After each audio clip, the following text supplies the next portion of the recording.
All right. Good evening, everybody. Good to see you all. Thank you for coming. I have, I suppose, 3 jobs to do before the important job, Megan's job, is done tonight. So job the first is to tell you what this is. Job the second is to tell you who Megan is. And job the third, a much more important job, is to ask God to help us listen to Megan and to help Megan speak to us. So with the first one then, what on earth is this? Many of you are returning faces, and that's a joy. Some of you are new. So for everybody's interest then, what these events are is events devoted to the intersection of theology and culture. Our hope as a church is to take the discipleship of the worship service on Sunday and extend it out to cultural connections where we can think together as a congregation in a theological lens about what it is that we are living as a life as disciples. So we've had a few lectures already come and go. We've tackled such juicy topics as Christian nationalism. If you would like to go back and see any of the previous lectures, or if you would like to share Megan's lecture with friends after this event is done, those get posted to HopePointe's YouTube page so you can find things there.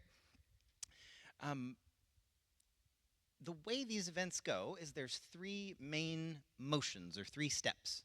The first step is we have the person who's dedicated quite a lot of time to thinking through some matters for us to come and share with us a faithful word about what it is they've chosen to speak upon. Second, we get the opportunity after they've spoken to ask them questions. So we get to follow up upon what they've shared with us and think together by seeking their wisdom, seeking if they can help us connect a few things, clarify a few things, or maybe even handle an objection we have that we'd really like their wisdom on. The third step is we have some kind of bribe-worthy dessert out in the foyer so that once we have asked the person speaking some questions, all of us can take our interests and questions for each other outside, grab whatever dessert is being served on this particular day. Today we have nothing but cake. We take whatever dessert is being served, and the hope is that that extends into a conversation that reflects on whatever was shared this evening. All right, so that's the what we are doing. Now the who is Megan. So perhaps one of the best ways to introduce Megan, or at least I hope it is to tell something very important about her testimony. Namely, that if she were to describe her own life, she would describe it as a life that hasn't always worked according to her plans, but she has instead found herself living a life that God has planned. She finds herself caught up in His ways and His works. And that's a particular delight. It's a delight for the church. It's a delight for us this evening. It's turned her into a poet, an apologist, a cultural critic, and a lawyer. These kinds of gifts grown up in a person prepare them to serve amazingly well. One of the things it's taught Megan to love is C.S. Lewis and the rest of the Inklings. And it's that love for C.S. Lewis and the Inklings that has prepared her to share with us tonight on fantasy literature. I don't know if this will be painful bad news or very good news or somewhere in between, but she obtained her JD from LSU. Perhaps a much more neutral or positive bit of news is that she obtained her MA in Cultural Apologetics locally at Houston Christian University. So we thank God for their ongoing ministry to our community. And I think with that, the only thing left to do is to pray that God would bless this evening, that He would prepare us and teach us His ways. So let's pray.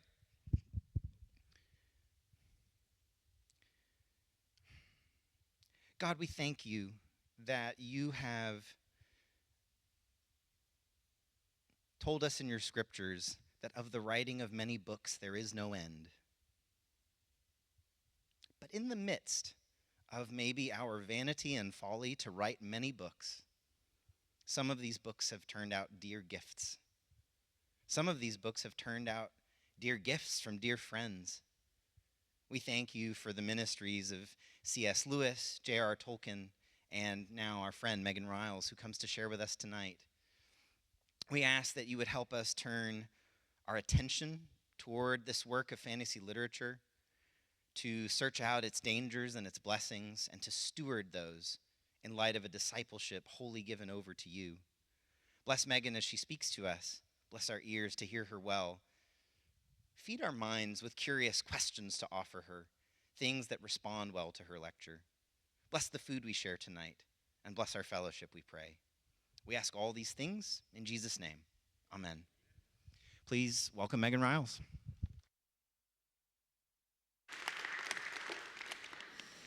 Well, good evening, and thank you all for coming. Tonight's topic is fantasy literature, and at the outset, I want to say something about my structure. So this lecture will be in two parts. The first half is where I'm going to address the current state of fantasy literature, where it is now, and recent trends in the genre that I hope will be helpful to all of you. I'm going to be calling out some of the big names in fantasy literature right now, and like I said, the trends and general topics that they're exploring so that y'all have an idea of who these people are and can recognize their names, not only so you know their books, but can also notice when they endorse other books. That's pretty much a flag that you should scrutinize those books pretty carefully before you start reading them. I'm then going to turn to the second half of the lecture, which is to address the question of, because the content of new adult literature and fantasy literature is so shocking, I think it could very easily raise the question of, why do Christians need fantasy literature at all? And our faith does have a strong connection with fantasy literature, and there are many reasons why we as Christians should embrace fantasy. So I want to go over some reasons for that and explain why we shouldn't throw the baby out with the bathwater. As it were. So I'm going to kick off the first half of this presentation with a personal anecdote. For those of you who are not literature nerds, or perhaps are literature nerds but not fantasy lit nerds, you may be wondering, what is new adult literature and why should I care? And I think the story of what happened to me shows why. So for those of you who do not know me, I have been a voracious reader my entire life, and one summer in college, I had all 4 wisdom teeth removed at once. My parents, in advance of the surgery, more or less turned the Amazon keys over to me and said, buy whatever you think you need to keep yourself entertained during recovery.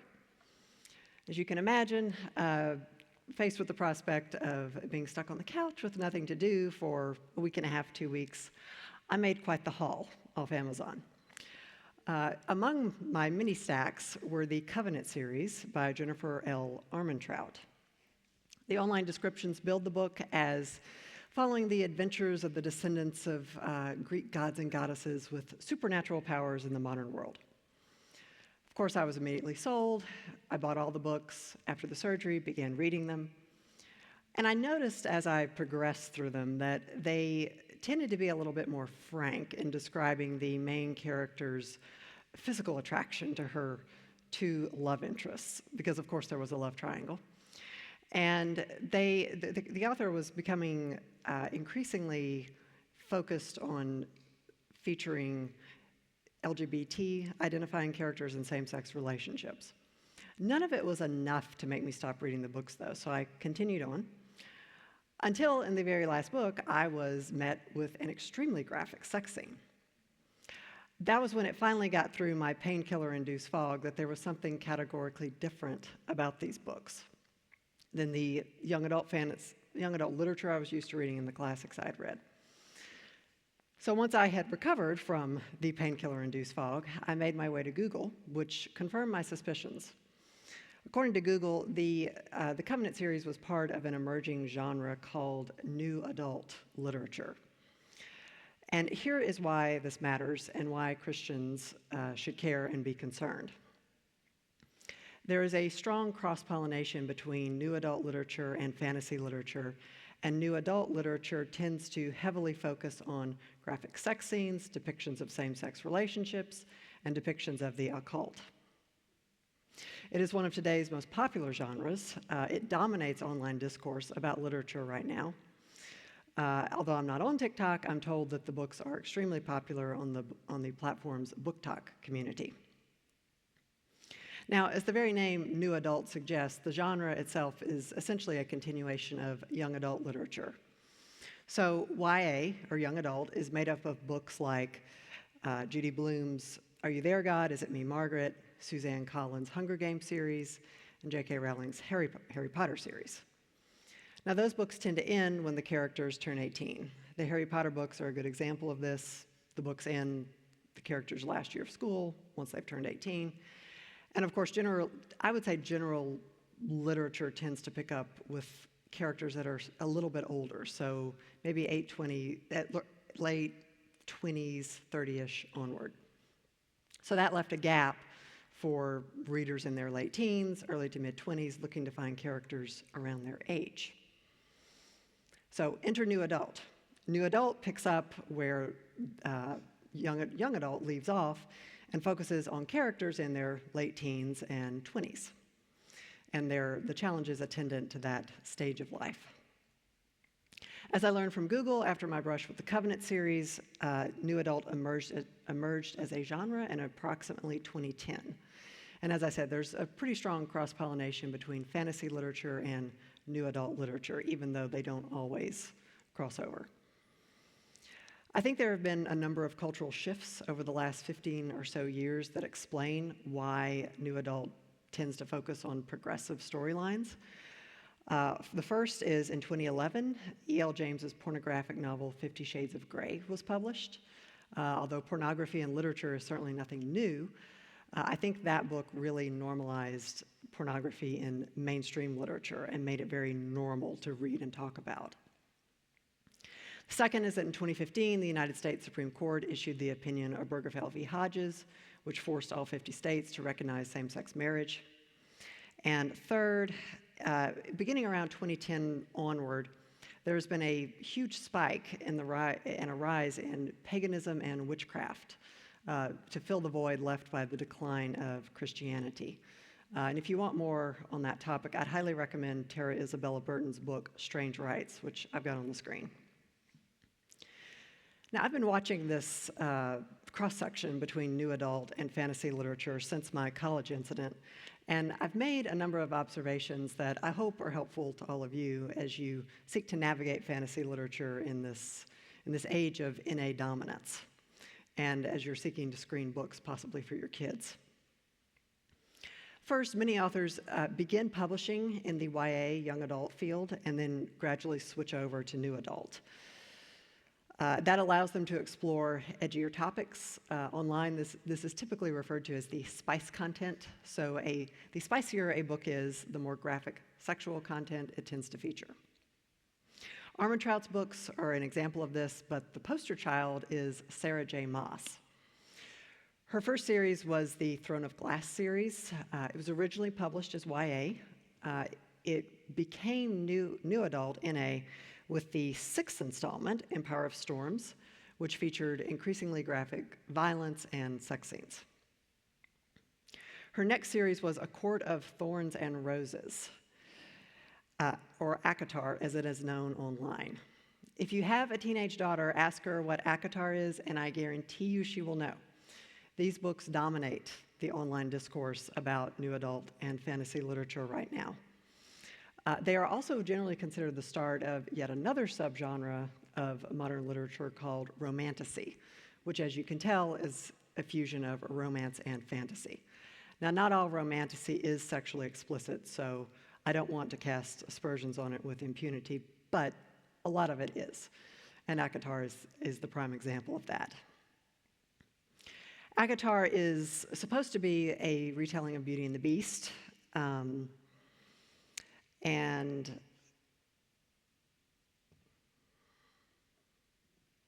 yes, it ramped up the graphic sex scenes such that it became classified as new adult, despite being ostensibly YA when it was originally published.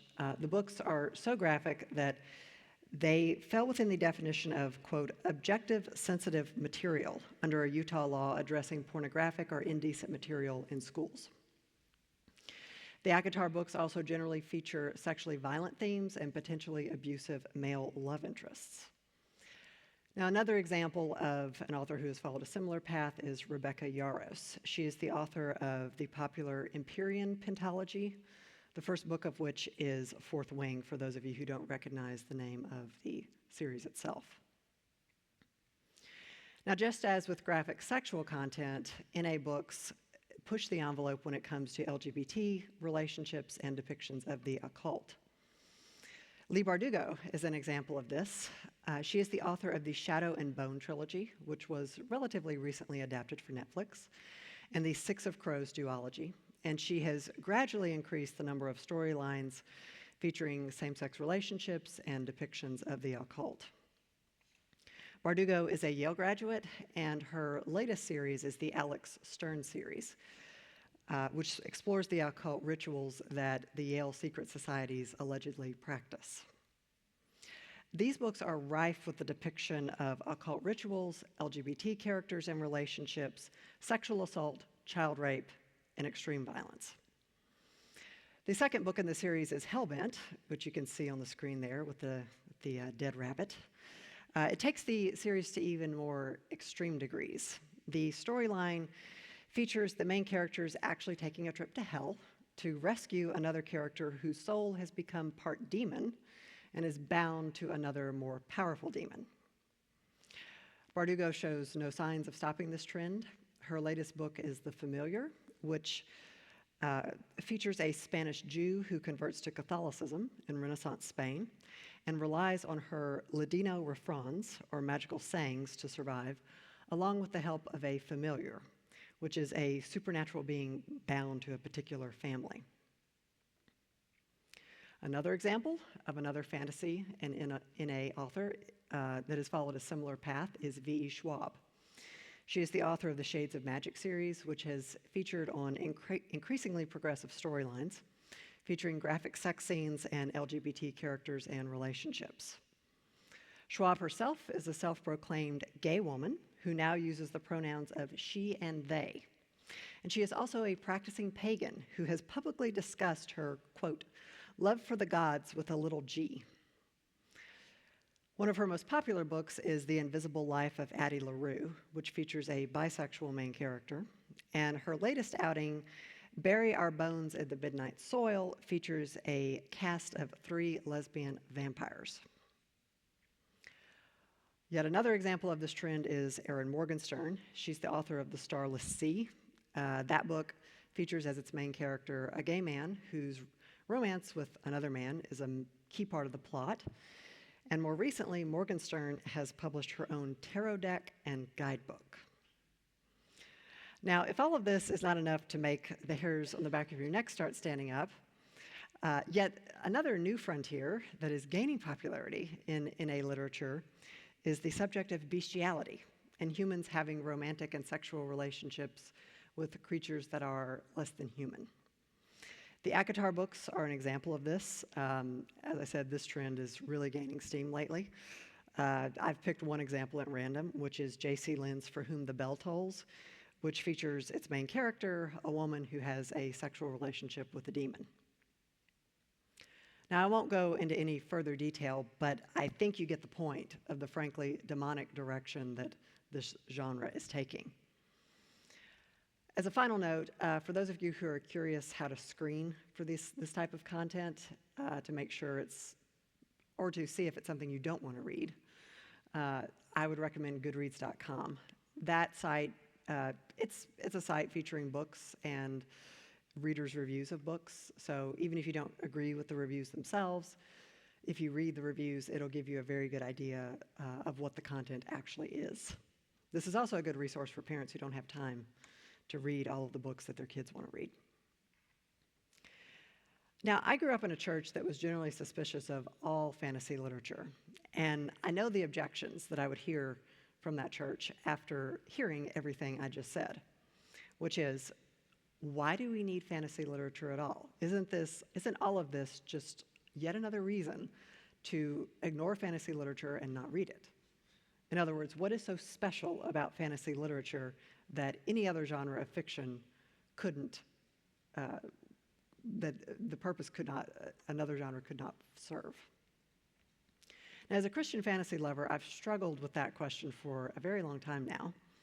And in the second half of this lecture, I want to address how I've come to see it and answer some questions that I wish had been answered for me at a much younger age.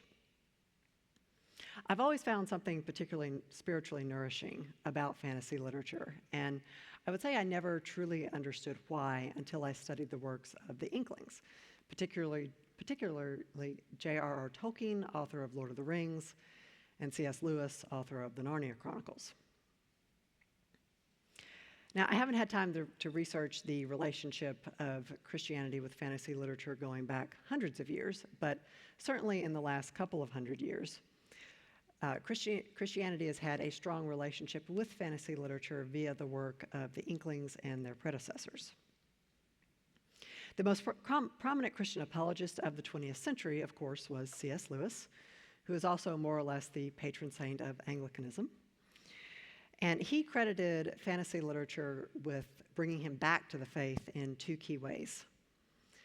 Now, Lewis himself was raised a Christian, but fell away from the faith when he was around 9, when his mother died from cancer. He believed a significant turning point for coming back to the faith was when he read the fantasy novel Phantastes by George MacDonald, who was a Christian fantasy writer and pastor. In Lewis's spiritual autobiography, Surprised by Joy, he writes that once he read Phantastes, his imagination was baptized upon reading Phantastes, insofar as he suddenly saw holiness and goodness clearly. That is, he was able to recognize those things in the novel, and he writes that he saw the common things of his life drawn into the bright shadow of the book. So this fantasy novel served as an important source of joy for him, which he later credited as a signpost to God. The second important role that fantasy played in Lewis's reconversion was this. After he read Phantastes and became a professor at Oxford, he became very good friends with J.R.R. Tolkien, who would, of course, later go on to write Lord of the Rings. During a famous conversation that Lewis and Tolkien had in an area known as Addison's Walk, Tolkien pointed out to Lewis that Lewis loved the myths, the pagan myths of the dying and the rising gods, such as Balder from Norse mythology and Osiris from Egyptian mythology. But nevertheless, Lewis rejected Jesus Christ. And Tolkien pointed out to Lewis that Jesus Christ is the one true dying and rising God, and that all the pagan mythologies are simply foreshadowings of Christ. Lewis would later credit this as a significant turning point in his reconversion, and he would go on to rely on this argument later in his apologetics works. So I want to spend some time drilling down on Tolkien's ideas because they are so seminal. Tolkien had this concept that he called subcreation. So we as human beings, of course, are made in the imago Dei, or the image of God. And because of that, Tolkien believed we have an innate desire to create, and that this is how we fulfill the imago Dei. But, unlike God, we cannot create ex nihilo, or out of nothing. We have to create out of the world he has already given us. So therefore, we are sub-creators. Now, this also has fascinating implications for the proper use of AI for Christians, but that's a completely different topic. Before Lewis converted back to Christianity, Tolkien wrote a poem called Mythopoeia that he dedicated to Lewis, in which he expressed this subcreation idea as follows. Although now long estranged, man is not wholly lost, nor wholly changed. Disgraced he may be, yet he is not dethroned, and keeps the rags of lordship once he owned. Man, subcreator, the refracted light, through whom is splintered from a single white to many hues, and endlessly combined in living shapes that move from mind to mind. Though all the crannies of the world we filled with elves and goblins, though we dared to build gods and their houses out of dark and light, and sowed the seed of dragons, 'twas our right, used or misused. That right has not decayed. We make still by the law in which we're made. So this law in which we're made calls for us to act as sub-creators, to reflect God in the exercise of our creative capacities. Tolkien has a wonderful essay called On Fairy Stories that I would highly encourage all of you to read. But in that essay, he defends fantasy literature and connects it to Christianity in a beautiful way. But I want to go over his main points here briefly.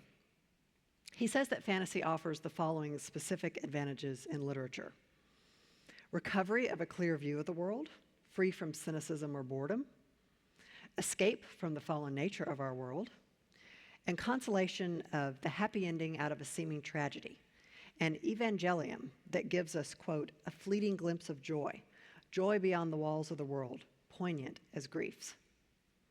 Now, he connects this consolation to what he calls the eucatastrophe. So he's attaching the prefix EU, meaning good, to the word catastrophe. And he says that the true eucatastrophe of the world is the crucifixion and the resurrection of Jesus. Tolkien argues that God took into account our status as sub-creators of stories in fashioning the means of our salvation.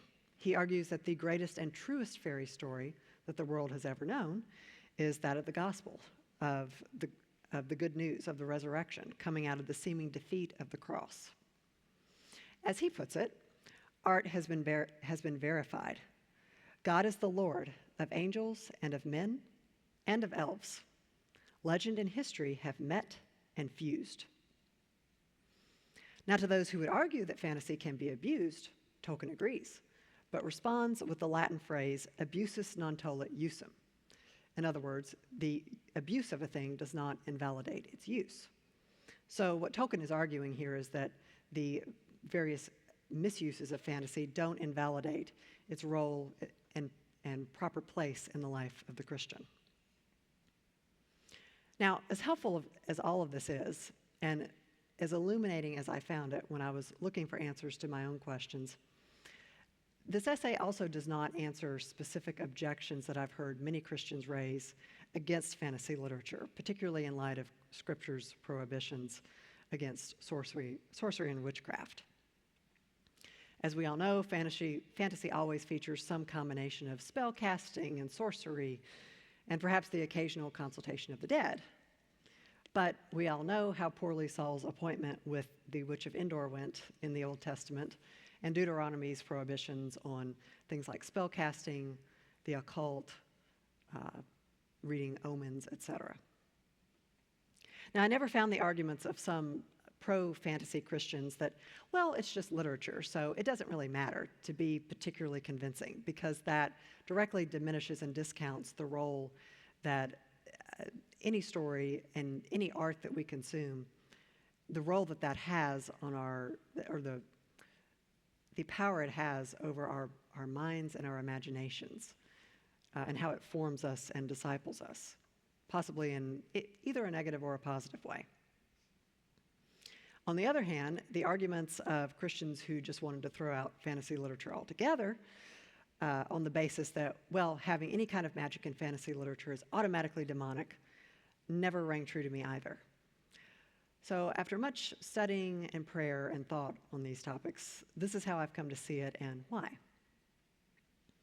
First, when I was in grad school getting my MA in cultural apologetics, I approached one of my professors with this question, Dr. Michael Ward, who is himself a famous Lewis scholar and the author of Planet Narnia, which some of you may be familiar with.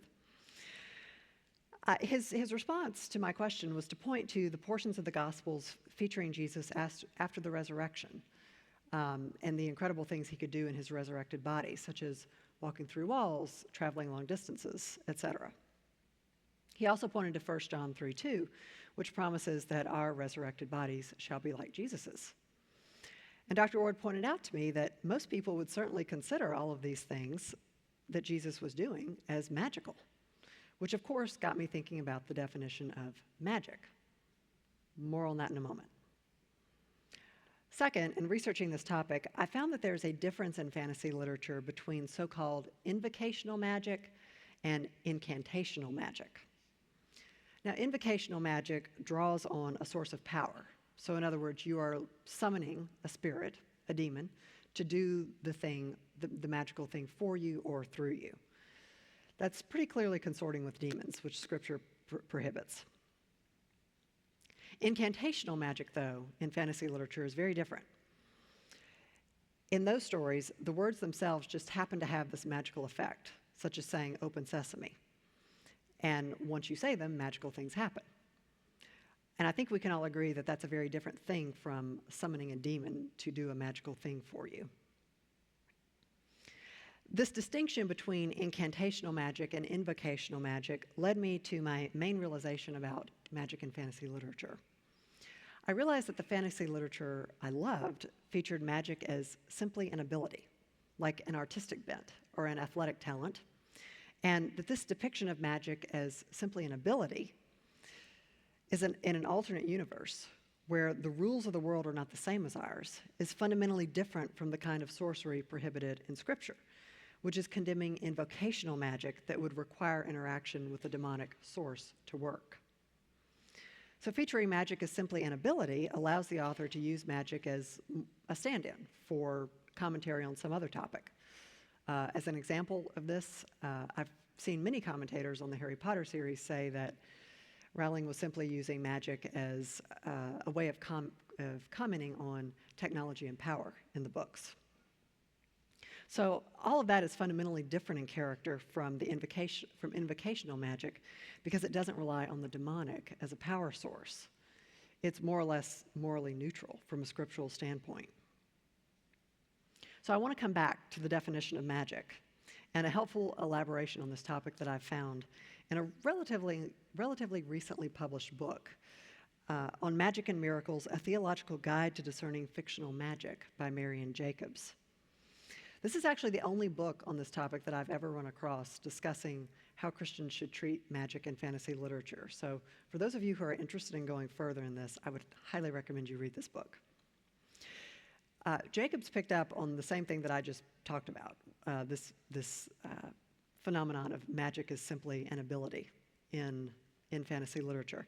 And she calls it the supernatural is natural, which is a catchy little phrase I like for it.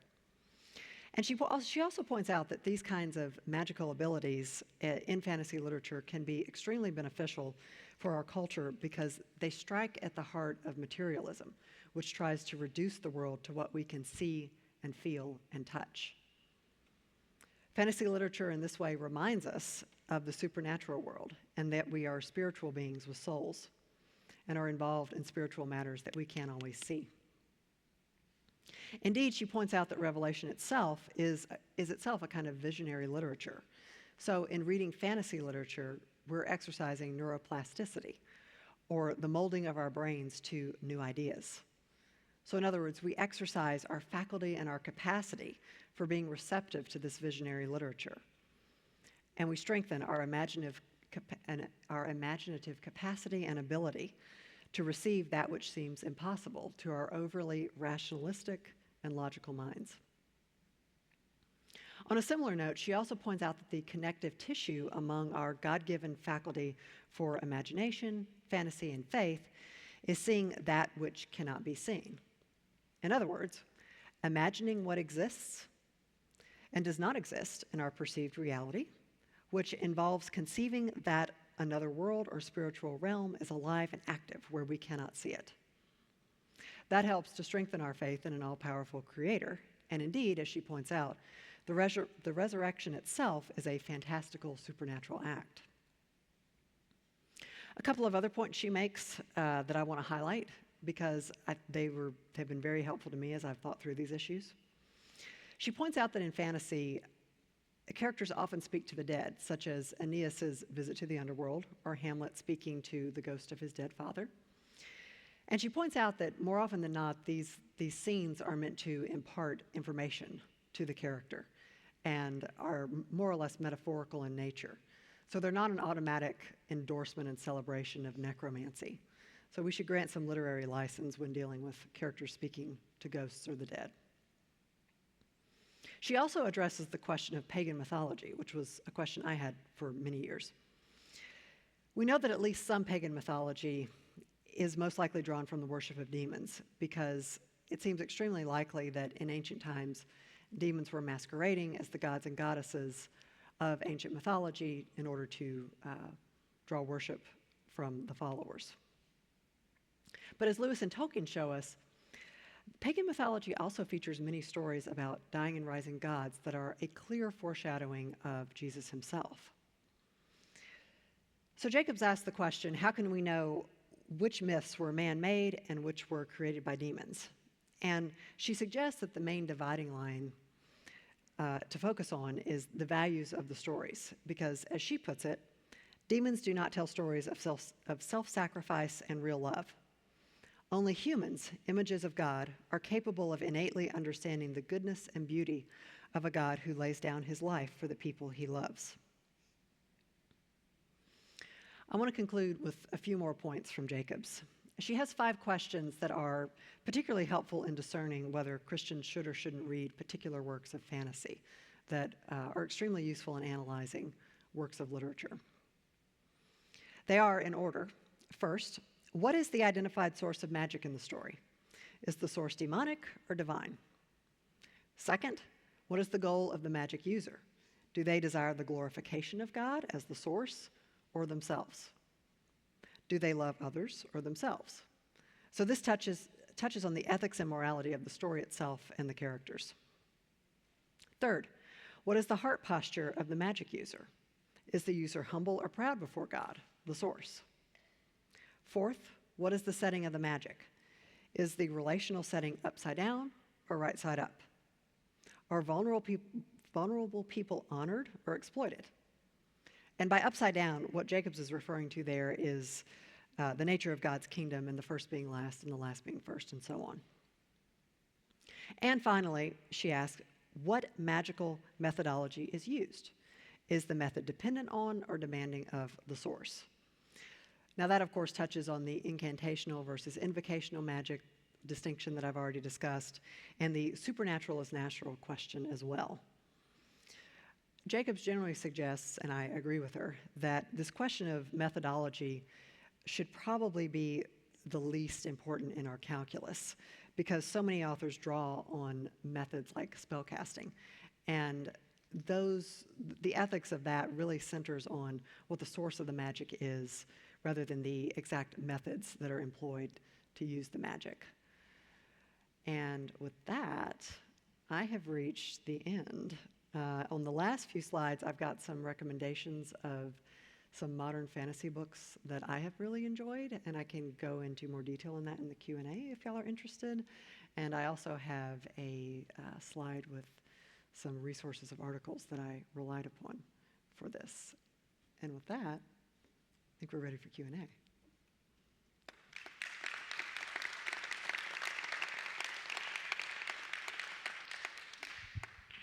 Okay. Couple of rules. The question has to be a question. And you may preface that question as long as that prefacing doesn't go on for 5 minutes. And we're all going to behave ourselves. I will pass the mic around for whoever has a question.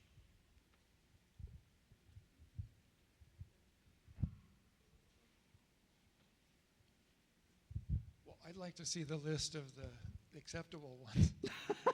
Because one of the authors she mentioned, I ran across, I said, this sounds interesting. It was a Rebecca Yarros. Mm-hmm. So I got about 2 books into it, and I thought, whoa, yeah, this is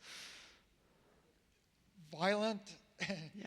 and pornographic. It was just, it wasn't Lord of the Rings, which I happen to love, by the way. So that's not sorry, I violated the rules already. That wasn't a question.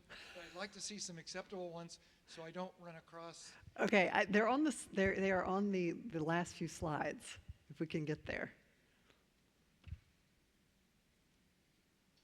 Okay, yeah, those are the articles. There we go. There we go. And there are 2 slides there. Yeah. And yes, there's the second one.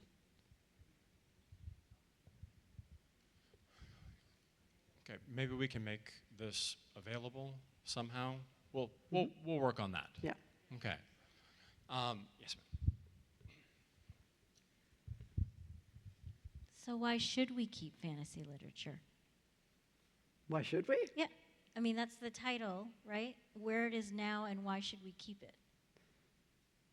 Well, I would have to refer back to everything I said about Tolkien and Jacob's book, The Supernatural is Natural. I think we should obviously be seeking out the quality fantasy literature right now, which is the purpose of those slides.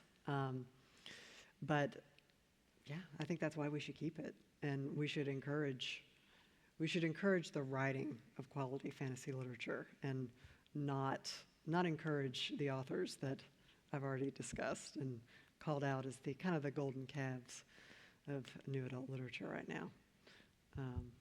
So just, I mean, I'm trying to boil it down from what you said earlier and understanding what Tolkien, and so do you view fantasy literature as a vehicle to theology or to better understand God? Oh, absolutely. Okay, that's Yes. kind of where I'm. Yes. Okay. For all the reasons he said, that it gives us it can give us the eucatastrophe in its greatest moments, a glimpse of that. A lot of modern fantasy literature does not do that, but some of it, particularly A Green and Ancient Light by Frederic S. Durbin, which I've got on the screen there, that book is I would say that is the modern Lewis and, that's a book that Lewis and Tolkien could have written, and I can't give it a higher recommendation or endorsement. It is on par with anything Lewis and Tolkien wrote, in my opinion. And we need more of that. And Suzanna Clarke, the author of Piranesi and Jonathan Strange and Mr. Norrell, she is also apparently recently converted to Christianity, and I would highly recommend her work as well.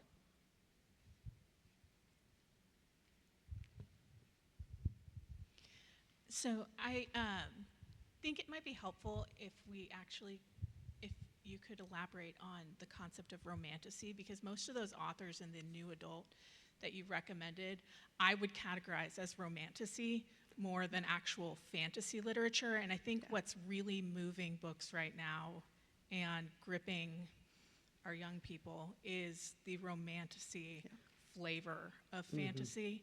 And it is a kind of new thing. Yes. And it is very different from these books and from Lewis and Tolkien. Yeah, so I have not researched or read as much romantasy, full disclosure. But actually, if you can go to the slide before, the other slide with the recommendations, I've got one book on the slide there. Yes, Emily Wilde's Encyclopedia of Faeries. That is technically romantasy, as I understand it. I read those books and loved them. I did not find them to be overly graphic. But yeah, as you said, I would say romantasy is more focused on the romance side of it. And the more graphic ones, as I understand it, are more like the Harlequin romance novels of old, just with a slight fantasy peppering. I think you're right. That romantasy is really becoming the new adult genre. Was there something else you were looking for? I have a question for you. Go for it. I have two daughters, both of which, when they read very little except for fantasy literature. But as a teacher as well, I mean, that's all I see my students pull out of their bags when they're pulling out their leisure reading. What is it that you believe is attracting an entire generation to this fantasy literature, even apart from if they're, really looking for, romantic novels with a sprinkling of fantasy? I'm like, what is it about fantasy literature that is attracting them? My gut reaction is that it's probably tied to what Tara Isabella Burton is discussing in that book, Strange Rites, which is the decline of Christianity and the void it has left. There's also, as I understand it, there's also been a spike in this generation you're talking about of them seeking some sort of spiritual significance beyond just, I feel like for a long time, maybe my generation, tended to be very Nietzschean and just be very materialistic, reject everything, right? Reject anything spiritual. And the younger generation is not doing that. They're embracing more spirituality and seeking in various different ways, right? And my sense is that fantasy literature feeds that. Like Jacob says, it's showing us this spiritual reality. And that may be partly why. The other reason, my other gut reaction is the younger generations are becoming more and more absorbed in virtual reality. And that may be somewhat an extension of it, or perhaps, this is where the literature nerd in me comes out, I would argue that's the better version. Fantasy literature is by far the better version of living in an online video game or something like that.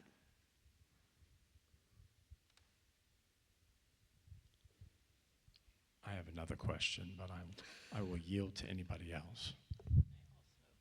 Have another question. Yes. So when we're talking about the benefits of fantasy literature for people of faith, do you think that it is the expanding of our imagination and how we go about like actually viewing the world differently once we've processed things through the lens of fantasy? Do you think that goes into it? Yes. Okay. 1,000%.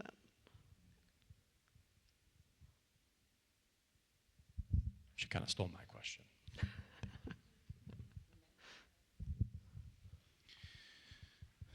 If we think about how to form creative minds in the church, how does someone step into a genre like this as a writer, whether it's, as often happens, as an ambitious middle schooler or high schooler who just has many feelings, likes many books, and wants to write? I see students like this all the time. Or someone who's actually made it a little further into their life and they know that they have a real creative habit that they want to cultivate. How do you step into this genre in a way that isn't just repeating what's been done, but also how do you avoid accidentally poisoning yourself with the parts of this genre that corrupt and degrade? Point of clarification. Mm-hmm. When you say get into the genre, do you mean publication-wise or just writing the story? Thinking about whether or not a publishing company would be willing to accept your work, cultivating actual stories that you've written down, taken the time to write, maybe even taken the time to edit. So thinking more about the writing part than the marketability part that might come after. That's a very good question. And with that statement, I'm buying myself time to think. My sense is that perhaps we should not overanalyze it and let the creative mind, in other words, encourage good writing, right? Encourage, as Dorothy Sayers would say, encourage the craft. A good story is a good story is a good story, and the craft is always the same. Not the same, but it doesn't, learning a craft doesn't really change over time. So I don't know that there's anything particularly distinctive about how someone would go about it now versus before. To that end, I would say read good books about writing. And not just that, but more importantly, read good books, period. I am of the mind that you will never learn how to be a writer just by reading the books about how to write. You actually have to do it. So there's that. I believe the second part of your question was how do we not poison ourselves with it? I mean, I can tell you what I do. For me, I screen books very heavily on Goodreads before I get into them, particularly because these books are often extremely long, and I don't care to commit myself in that amount of time to reading something that I'm going to wind up viewing as a waste of my time. So I screen them pretty heavily. If I wind up getting into something and I realize this is too graphic, this is too much, I just stop. But I also don't think we should totally, like for instance, the Emily Wilde books. They have a couple of couples in the books who are same-sex. They're incidental to the plot. They're not, those relationships are not the key part of the books at all. I know some Christians would say, well, because of that, I'm not going to read it at all. I think that's a little short-sighted at this point. And I also think reading those kinds of books can help us maybe learn how to interact with that better in real life. So all of that is a meandering way of answering your question, but I think that, and I think also too, sometimes for research purposes, we do have to say, I'm going to look at this because I need to know what's in it, kind of just for informational purposes. But there's a difference between that and this is all I'm going to read now for the entire year. I'm going to immerse myself in this. So I think that's another question too, as a matter of kind of pacing, right? Does that answer? Yeah.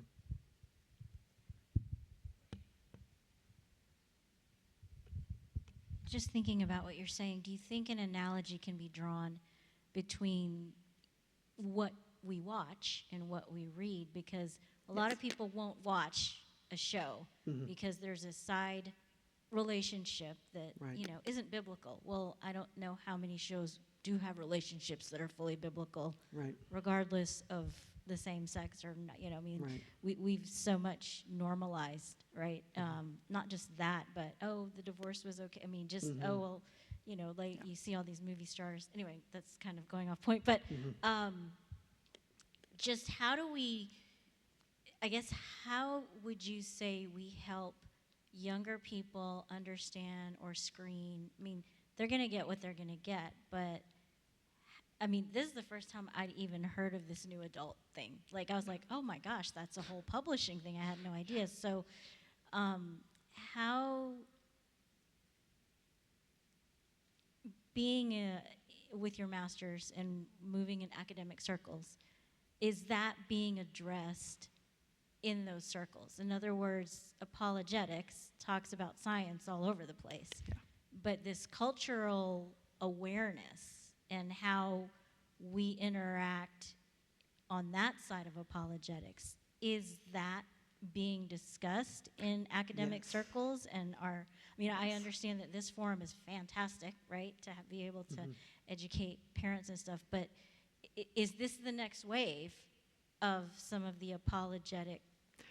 Yes, it's already being, in my master's, we talked about this sort of thing a lot, particularly with regard to movies and how do we address this and how do we, the big phrase we always used was all truth is God's truth, right? So if there's something redeeming in the book or the movie or whatever cultural product it is, then we need to look for that. Now, some cultural products are higher quality than others. Some of them are going to have more themes that are resonant with Christianity than others. But yeah, it's just a matter of kind of sifting the wheat from the chaff and figuring out, okay, how can I use this thing that has some glimmers of the gospel to show the gospel to people who don't believe? So yeah, it's definitely a topic.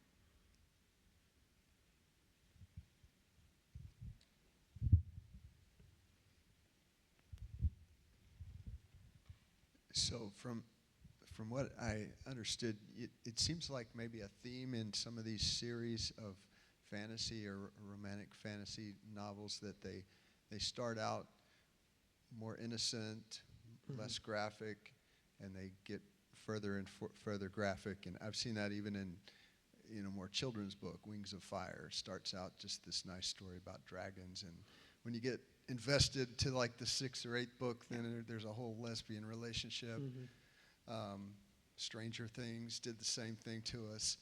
I'm just curious, do you think that's a concerted plan? Like a bait and switch? To bait and switch and to get you invested in this story, and then you get to the end and your favorite character or a key character, is promoting homosexuality? Or do you think it's just part of the culture that people, the more they get invested in this, it becomes the pressure to, put that in there and make it a key virtue or whatever? I've wondered the same thing. I would like to think that it's not a bait and switch, but the thought has certainly crossed my mind. I will say I think some of the older series that do this, like the Bardugo's trilogy, the Shadow and Bone trilogy, those books being published around that time frame, I think part of what was going on there was that they would start off as YA because NA was just developing as a genre. So I think the authors were sort of catching on to, oh, this is a new thing. Oh, I can be more graphic now. I can't. And that was maybe part of the reason. I don't think that was necessarily a concerted, we're going to trick you into this sort of thing. I think that was a shift in the literary landscape, in the publication landscape. Honestly, more recently, based on what I have read of the books that are being published now, authors are not as hesitant now. They go straight into NA.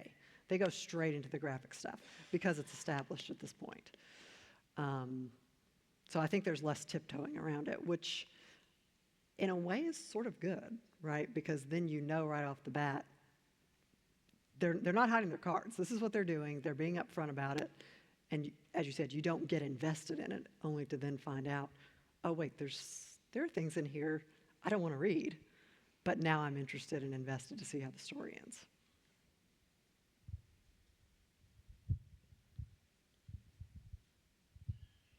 Alrighty, let us thank Megan again. Okay. All right. Before we adjourn, if this is your first time, thanks for coming. If you're, one of the regulars, we love you too. We already have next month planned. It is going to be Friday, April 17th. You're going to have to suffer through me speaking again. The topic is going to be efficiency.